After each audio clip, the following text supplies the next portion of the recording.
আসসালামু আলাইকুম। আমি খায়রুল ইসলাম বলছি। সবাইকে স্বাগত জানাচ্ছি Chemtech ID training institute, Chemtech IC solutions, ট্রাইলার টেকনোলজির পক্ষ থেকে সবাইকে শুভেচ্ছা। আজকে আমরা যেই তথ্যটি আপনাদের মাঝে নিয়ে আসছি, আমরা জানি এবং আপনাদের সাথে শেয়ার করার জন্য আমি চেষ্টা করি প্রযুক্তিগত যে ধরনের তথ্যগুলো আমার সামনে আসে এবং আপনাদের যাতে একটু উপকার হয় সেই জিনিসগুলো নিয়ে আপনাদের সামনে তুলে ধরার। আহ, আমি যেহেতু প্রযুক্তির সাথে যুক্ত আছি, তো চেষ্টা করি যে আপনাদের মাঝে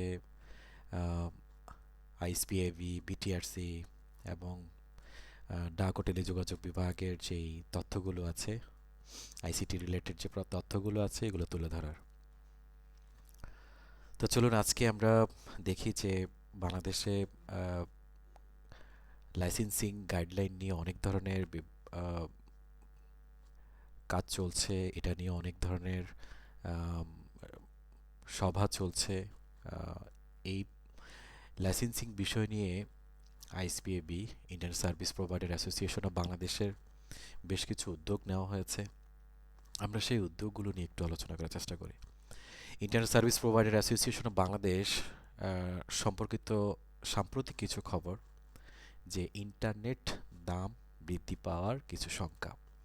তো এটাতে বলা হচ্ছে যে আইএসপিএবি সম্প্রতি এক আহ, সংবাদ সম্মেলনে জানিয়েছে যে সরকারের প্রস্তাবিত নতুন নীতিমালায় বিভিন্ন ফি, চার্জ আরোপের কারণে গ্রাহক পর্যায়ে গিয়ে ইন্টারনেটের সেবার খরচ অন্তত 20% পর্যন্ত বাড়তে পারে। এটা হচ্ছে যে আহ, সাম্প্রতিক সময়ে বিটিআরসি, বাংলাদেশ টেলিকমিউনিকেশন, যেই সিদ্ধান্ত নিয়েছে যে আহ, আমাদের ভ্যাট, সফ এবং হচ্ছে আহ, যেই লাইসেন্সের জন্য যে রিনিউয়াল যে ফিটা দেওয়া হয়, মানে এভরিথিং হচ্ছে এটা বাড়িয়ে দেওয়া হয়েছে। তো এইটা নিয়ে যারা থানা পর্যায়ের আইএসপি আছেন, জেলা পর্যায়ের আইএসপি আছেন, এদের একটা বিজনেস বিজনেস টিকে রাখার একটা সম্মুখীন মধ্যে চলে যাচ্ছে। তো সেই জায়গা থেকে আইএসপিএবি একটা সিদ্ধান্ত নেয় যে এইটা যদি হয় সেক্ষেত্রে গ্রাহক পর্যায়ে গিয়ে ইন্টারনেটের দাম বৃদ্ধি পেতে পারে।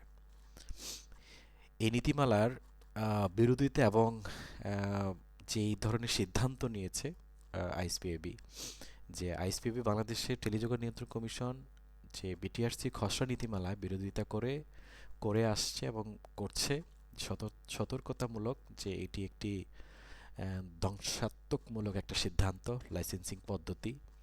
তো আসলে এই পদ্ধতি চলতে পারে না। এটা চললে আসলে বাংলাদেশে যারা দেশীয় উদ্যোক্তা আছেন এদের মূলত সমস্যা হবে।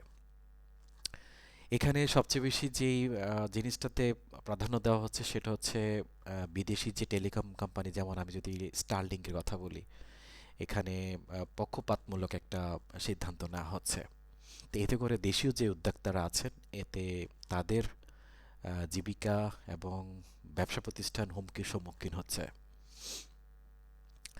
তো এইটা নিয়ে অলরেডি আইএসপিবি বিভিন্ন সভা মিছিল করছেন। আশা করছি সামনে একটা সিদ্ধান্তে পৌঁছাতে পারবে। সুসংবাদ ইনশাল্লাহ আসবে। আপনারা ধৈর্য সহকারে বসুন বা অপেক্ষা করুন। সাথে থাকবেন, ইনশাল্লাহ আপনাদেরকে তথ্যমূলক কিছু তথ্য আপনাদের সামনে উপস্থাপন করব। এই বলে আমি আপনাদের সামনে শেষ করছি। সবাই ভালো থাকবেন, সুস্থ থাকবেন। আল্লাহ হাফেজ। আসসালামু আলাইকুম।